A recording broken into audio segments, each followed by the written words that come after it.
somewhere in Connecticut at the corporate offices, you got Triple H booking creative with artificial intelligence. WWE used to mean World Wrestling Entertainment. Now with the bots in charge, it means the writers went extinct. They traded in superstars that got huge pops for robots and AI slop. Now I don't know what's happening to the Fed, but if you ask me, this company's dead! Now I know a lot of y'all know TKO and Paula Vick is deciding to double down on artificial intelligence to help with storylines and creative in WWE. And if you ask me, I think it's pathetic. Audio that was obtained from a town hall, Mark Shapiro said that Nick Khan and Triple H are using AI for storylines with WWE. What's resonating? What storylines are resonating? And what pockets of the country they're resonating in? That helps with our content, editorial, creative, mapping, touring, and of course, maximizing revenue and getting our product out to the fans most in need of it. I start to do a little math, so that means if 9 billion people in this world, then 9 billion of us accumulate trash one way or another, so that means the last thing we need is more garbage going around. The earth is already polluted enough. AI is supposed to mean artificial intelligence, but for WWE, it means something else too. Already incompetent! And this is sad. If you're into computers, you're already probably using AI because it does have good use cases, but in WWE, they're using AI for any and everything. Promotional posters, vignettes, entrance designs, logos, theme songs. Man, don't be surprised if they go and fire Def Rebel, then go and hire, I don't know, Tech Rebel? This is crazy, man. WWE is like a washer machine without water. Oh, why you say that, Bobby Monsoon? Because this company is nothing without it! Now, I know some of y'all probably wondering why I got this picture up. It's because Triple H remind me of the movie Blank Man. His best friend is a robot!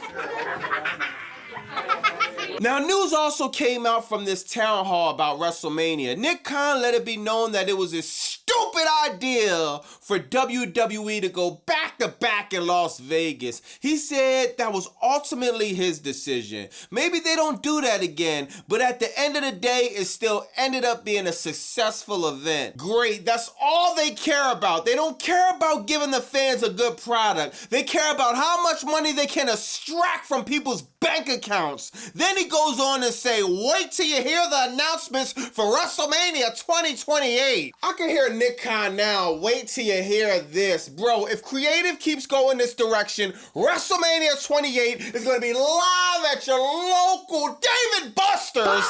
And, damn, hold on. That's not going to work because they like doing outdoors, right? So maybe WrestleMania is going to be held at your local Walmart parking lot, but that's not gonna work either because they like to do artificial intelligence. So maybe the grandest stage of them all gonna turn into the grandest simulation of them all. I can see it now. WrestleMania 48 breaking all-time attendance records because we'll all be there live with VR headsets on our face watching Danhausen win the undisputed championship. The Fed makes me sick. So we all know TKO is $3 billion in debt. And it seems like it's getting worse. So last week they done cut over 20 superstars, right? In order to cut costs so they could stuff Triple H and TKO pockets as much as possible. But man, I've been finding out that they've been finding other ways to cut costs too. Now, before I get into this, shout out to Michael Cole, man. One thing you can't call that guy is a liar, dog. Before Raw came on, he's like, oh, tonight's show is gonna bring the heat, and he meant it. Literally. So apparently fans went online complaining about Raw and how hot it was in the building after an overnight power issue, and they had fans sitting in there baking without any air conditioning. It seems like TKO, WWE, or somebody didn't pay the electric bill or something. They had Roman Reigns looking like he was fresh from getting baptized traumatized after the segment on Raw a few days ago. Bro almost passed out trying to get backstage.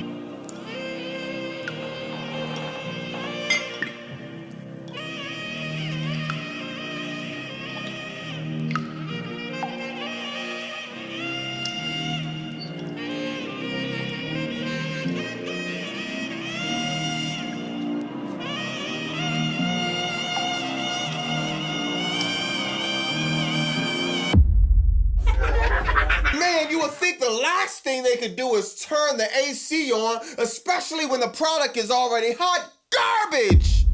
It's sad, man. This is supposed to be Monday Night Raw, not Monday Night Microwave, and I actually heard that they was up in the nosebleeds passing out life jackets because the fans was up there swimming in sweat from the high temperatures WWE had them in. How high was the temperature? Just think juvenile, 400 degrees. Y'all better listen to your boy Bobby Monsoon when I report the news. I tried to tell y'all it was gonna be more releases. They released people from the main roster, they released people from NXT, they released some of the cameramen, and seems like they released the HVAC men too. Dog, this is crazy. I'm praying for everybody that's gonna be attending Crackdown this Friday. I don't know what's gonna take you out first. Being bored to death for 3 hours or a heat stroke. Oh, why you say that, Bobby Monsoon? Exclusively on BobbyMonsoon.com. Y'all asked for it and it's here.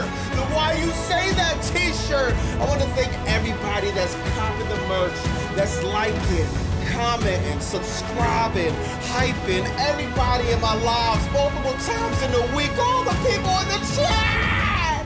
I want to thank everybody, man. Y'all really helped the channel grow. Thank you from the bottom of my heart. BobbyMonsoon.com. And Why You Say That shirt now. Back to the content. Dynamite started off with MJF versus the Jet. Kevin Knight, man. This was a fire match to start off. Dynamite, incredible match. It seems like Tony Khan put the rocket on the Jet. Thank God he's not in WWE because the Jet would have been docked in. That would have been sad, man. MJF and Kevin Knight fire away to start off Dynamite, man. MJF came this close from being the new TNT champion. He had the ring on his finger. He's about to hit the Jet. Kevin Knight, the Jet, takes a page out of MJF book. Hit him with the low blow, able to wiggle away with the TNT championship. Man, this is hard, man. MJF, he was livid, bro. He was livid. You had Darby Allin coming down to the ring, and you had MJF at the top of the ring yelling at Darby Allin like, yo, bro, what's up, man? I need my rematch. I need that fade. You got to run that back. Darby Allin says, no, we ain't going to run it back. I need something. I need something from you. Now, he didn't say what he needed, but he said he needed something, man. So let me know in the comments what y'all think that Darby Allin need, bro. Like, we was talking about this in my live, man. It could be a lot of things. It could be the ring. A lot of people saying the ring. A lot of people saying that MJF could put the ring on the line. MJF could do what Hangman Adam Page did. I hope they don't do this because we fresh off it, but it still could happen. MJF could say if he loses, he's never going to challenge for the AEW championship again, or at least while Darby Allin's champion, whatever, you know what I mean? MJF could put his career on the line. So we got that one. But we got a fourth one that they said in my chat that I couldn't even believe, man. MJF could go bald if he loses to Darby Allin at Double or Nothing. Now, even though this picture looks funny, and I think MJF looks pretty cool with a bald head, I don't think it's going to happen, man. I don't think it's going to be a hair thing. It got to be something about the career or the title on the line. We don't know. Tony Khan's making us wait a week or 2 or 3. Who knows, man? But I'm looking forward to the match, Darby Allin versus MJF at Double or Nothing. Next, we got Adam Copeland and Christian Cage. They talking to Renee backstage, and it seems like this tag team match with them and FTR is getting better and better and better. The stakes keep getting higher and higher and higher. Not only it's a New York street fight, not only if Adam Cage, Christian Copeland loses, that they'll never be a team again. They made it a I Quit match. Now, I don't know much, but if you ask me, I'm just guessing, bro. This might be the last time we see Adam Cage and Christian Copeland. Dog, you see Christian with the cast on his forearm, bro. You know FTR is going to target that the whole night. Man, are they going to put the chair, put him in some type of bear claw on his forearm until he taps out and quit? We don't know, man. We know FTR is going to do any and everything to keep the tag team championships.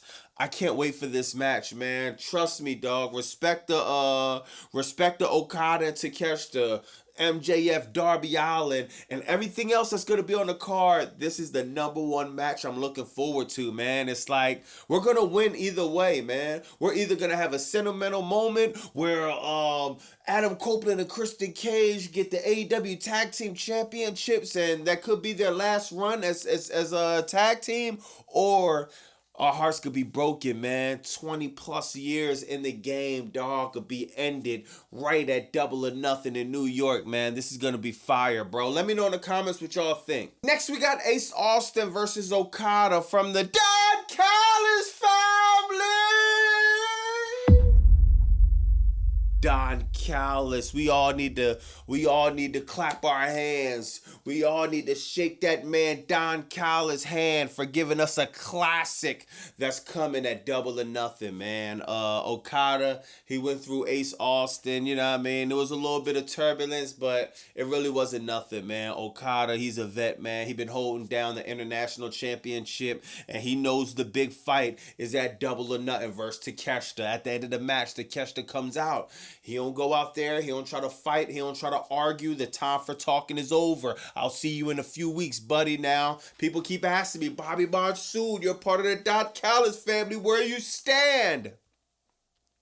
I'm staying out of this one, man. You know, if you're in a group, man, you got a few homies on deck and two of them just start fighting. Sometimes you might need to break it up, but sometimes you got to step aside and let the fade happen. I'm opting to step aside and let the fade happen. We'll see what's going to happen, man. But it seems like Don Callis, he picked his man, man. You know, Don Callis is always with Okada. I think he likes Okada a little bit better. And if Okada and Don Callis rocking together and Don says we going with Okada, that's who I gotta go with, bro. Next, you got a video, a vignette. I don't even know what to call this. Maybe cinema from Swerve Strickland.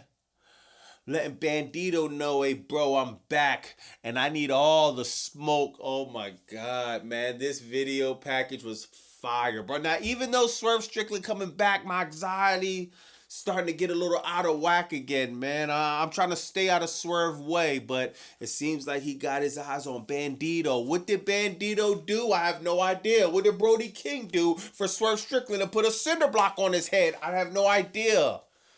Man, this is going to be fire. Bandito is one of the best wrestlers on this AEW roster. You know, he's been holding down Ring of Honor. We've been seeing him here and there. He came from injury. He fought MJF. Now, you know what I mean? A few weeks later, he got Swerve Strickland. Seems like that's what they're doing at Double or Nothing. Fire. This is the only thing I'm asking from Swerve, bro. Let's just have a straight up match, bro. Leave the cinder blocks home. Make Tony Khan, make sure there's no cinder blocks under the ring. Make sure there's no other objects Swerve could grab and try to put Bandito on the bench again, man. We just want to see a good old fashioned wrestling match at Double or Nothing, man. But this should be interesting. I'm waiting to see where this goes. Next, you probably got the best storyline right now for me in AEW. Now I get it, bro. You got a lot of people telling me, yo, Bobby Monsoon, how could you like the Will Ospreay and John Moxley? And like Triple GPT says, man, you would have went nuclear if that was WWE. No. Listen, bro. John Moxley and Will Ospreay, this is fire. One, Tony Khan's rolling the dice, bro. If the end goal is Will Ospreay to win the title at Wembley, we all called it and predicted it the same way. Oh, he's going to go through the Death Riders. He's going to go through the Don Callis family. He's going to win the Owen, then he's going to go to Wembley. Tony Khan throws the curveball. And now, Will Ospreay, he loses to John Moxley. He not only doesn't go through the Death Riders, but he actually is toying with joining the Death Riders. I don't think Will Ospreay joining. I think, man, it's just Jon Moxley doing a good deed for Will Ospreay. Maybe he feels a little bit bad that he almost ended the guy's career. I don't know what it is, but I know these vignettes are fire. Collision, they had the one where they had the meeting, man, where they brung Will Ospreay in the back and they were sitting down talking to him. Now this second one, they in some type of baller room thing, right? He's telling Will Ospreay he got to catch a fade with Claudio Castagnoli. Will Ospreay, he puts on his knee pads, he about to get ready to do the stretching. Claudio Castagnoli takes his shirt off like, nah, we gotta get it in right now. This was fire! Fire, bro. This is what I'm talking about, man. Give me something I haven't seen before. Give me something that I could show somebody else that knows nothing about AEW and they could be invested in. This is fire. I'm telling you, dog. And after Will Ospreay comes from under Jon Moxley wing, bro, we're going to see a different level of Will Ospreay, man. Mark my words, dog. I cannot wait to see what else happens after this, man. Next, you got Cage and Cope going over RPG Vice, man. This is a solid tag team match, man. Cage, dog, he comes in, he breaks off a pole of the steel chair, puts it in bro mouth and makes him say I quit in the middle of the match. Well, actually, Cope made him say I quit, man. This I quit match between Cage and Cope and FTR is going to be fire. I'm definitely looking forward to that. Next, you got a backstage segment with Ricochet and the Demand, Chris Jericho. Chris Jericho keep thinking it's a game. He turning this t-shirt into reality, man. He's getting beat up every single week by the Demand. And the funniest thing about this is, man, it seems like the Hearst Syndicate done burnt Chris Jericho for his bread. I heard he gave the Hearst Syndicate $100,000. They split the $100,000 and just ran off on the plug, man, like plies, dog. I'm loving this Ricochet and Chris Jericho feud, man. I'm loving how Chris Jericho is just giving Ricochet the rub, man, calling it the Rico salt, from the lion salt to the Rico salt. And I actually believe when Chris Jericho leaves, Ricochet was going to keep the Rico salt as one of his moves, which I think is fire, man. I can't wait to see what happens with this at Double or Nothing. Is Chris Jericho and Rico going to run the fade back one-on-one, or are we going to get a six-man tag? If we get a six-man tag, is the Hearst Syndicate gonna do what they was paid for and protect Chris Jericho, or is bro going to have to call Big Bill and some of his other friends from back in the day, man? Or probably get some new ones. You know, Chris Jericho's love, so I'm interested in that, man. I'm gonna stay tuned. Next, you got the main event, Darby Allin versus Brody King, and oh my God, these two men cook, bro. I said this on my live yesterday. When I seen Darby Allin fight Andrade, I knew he was more than a stunt man, dog. I knew his in-ring ability was to another level that I never knew, bro. But since Darby Allin been defending his title, I'm still mad that he won it in a squash match. All I wanted was a fire back and forth match for the AEW Championship. So that's the only reason I went nuclear. I'm still mad off of that. But Darby Allin has been carrying this title since it went around his waist, man. Fire match with Tommaso Ciampa last week. Fire match with Brody King this week. My God, Darby Allin, bro, got put through the ringer, man. Seriously, dog. He gave everything he had for Brody King. And if you watch this match, you know what I'm talking about. Do you understand the level of talent you gotta have to be as small as Darby Allin, to be as big as Brody King, then have enough ring awareness, ring psychology, just to be that talented to the next level, to make the match look believable that you actually won? Darby Allin hits the 2 coffin drops. He got to hook Brody King leg. He got to hook Brody King leg and like hook his neck to actually get the pin. Fire, man. They fighting outside, dog. He had to slam Brody King outside, do the power bomb with the exposed concrete, dog. This is hard, man. I don't care what company you're talking about. I hate open challenges. It's just not my thing, man, especially when the top prize is on the line. But I'm gonna be real, Darby Allin has been cooking with this open challenge so far. He had 2 fire matches, then he got a third one next week with Kevin Knight, the Jet, man. You know the Jet is probably going to lose. You know, I don't think he's going to get the rocket put on him this early. And I have the AEW Championship and the TNT. I'll be very surprised. You never know with Tony Khan, though. But, man, I think this match is going to be fire. Might be the best out of the 3 so far, but we'll see. But let me know in the comments what you think about that. Man, Dynamite was fire, man. What do you think MJF stipulation going to be going in a Double or Nothing? Let me know, man. Also, what do you think about Triple GPT and Paul Levesque being best friends, tag team partners with WWE Creative? I just don't understand. I could understand utilizing AI, using it as a tool. I cannot understand for the life of me. You just have an AI write a whole prompt out for your programming for Mondays and Fridays, and you're sitting there scratching your head, wondering why Crackdown viewership is going down and Raw is going down too, despite y'all want to say 3 million viewers, whatever, bro. Come on, bro. Stop it, man. Raw is on Netflix. Netflix is global. And if you don't want me to believe that they're hyping up the viewership up, come on, dog. Give me a break. Also, let me know what you think about, oh, man, WWE seems like they're cutting off the AC in the venues, man. I want to see, was this a one-time thing? Was this just an anomaly, or this seems like this is going to be happening more often than not, man? Let me know in the comments what you think about that. Oh, yeah. As far as anybody that purchased the shirt first, thank you for everybody that purchased oh, why you say that shirts. Man, we got the orders going out. Y'all should be getting them sometime next week. And man, I can't say enough. Thank you for everybody that purchased this shirt. I seen somebody in the chat yesterday. They was saying they was just shouting it out.